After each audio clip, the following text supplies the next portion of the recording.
अभी ये चंद मिनट पहले का वाक़या है। कार सवार शख्स को मोटरसाइकिल सवार नामालूम मुसल्लह अशखास ने फायरिंग करके शदीद जख्मी कर दिया। जो मोटरसाइकिल पे ये मुसल्लह अशखास थे, इन्होंने फायरिंग अंधाधुंध की है। जो एनी शाहिदीन है वो ये बता रहे हैं कि ब्रेस्ट मारे हैं जो गाड़ी के भी मुख्तलिफ हिस्सों पर लगे हैं। और इस मजरूब शख्स जिसका नाम मोहम्मद तैयब मालूम हुआ है, इसकी रिहाइश का भी इसी गाँव में यहीं पर ये मोज़िया पंजन किसान है, यहीं पर बिल्कुल गाँव के अंदर इनकी रिहाइश है। ये कहीं पे गया हुआ था और वहाँ से अपनी रिहाइश का पर वापस आ रहा था कि बिल्कुल गाँव की एंट्रेंस पारी, जहाँ पर मेरी राइट साइड पर TDCP रेस्टोरेंट है और लेफ्ट साइड पर रेवाली मार्की है, यहाँ पर ही उन मुसल्लह अशखास जो इस गाड़ी के पीछे ही आ रहे थे, इसका ताक़ुब कर रहे थे, उन्होंने यहाँ पर इस मुकाम पर इस गाड़ी को रोका और अंधाधुंध फायरिंग कर दी, जिसके नतीजे में ये जो मजरूब शख्स मोहम्मद तैयब है, इसके सर में 2 फायर लगे जिनसे वो शदीद जख्मी हो गया। अभी जो मजरूब है उसको उसके अहले खाना ने, उसके लवाहिकीन ने इसी तरह जख्मी हालत में CMH खारियां मुंतकिल कर दिया है, जहाँ उसका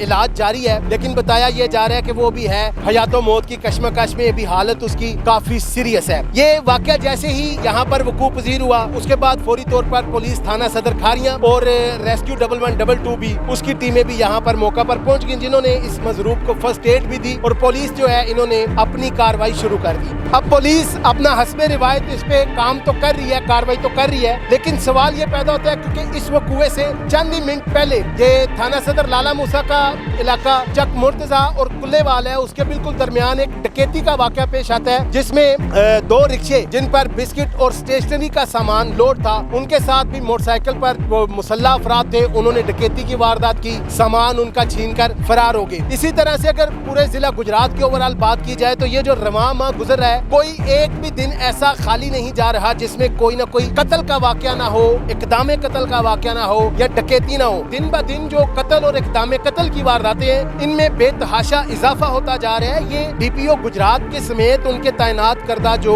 जिला गुजरात में जो DSPs हैं और जो SHOs हैं, उनकी कारकर्दगी पर भी एक सवालिया निशान है। जो अवामी हल्के हैं उनमें काफी तशवीश पाई जा रही है कि पुलिस बिलाखिर क्यों इतनी नाकाम है इन जराइम पेशा अफराद के हाथों। लिहाजा पुलिस को अपनी गुडविल बनाने के लिए ये जरूरी है कि पुलिस इन जराइम पेशा अफराद के साथ आहनी हाथों से निपटे और इस बढ़ते हुए जराइम को कंट्रोल करे। इसके साथ अपने मेजबान अली अकबर को दीजिए इजाजत, आपसे फिर होगी मुलाकात। अल्लाह हाफ़िज़।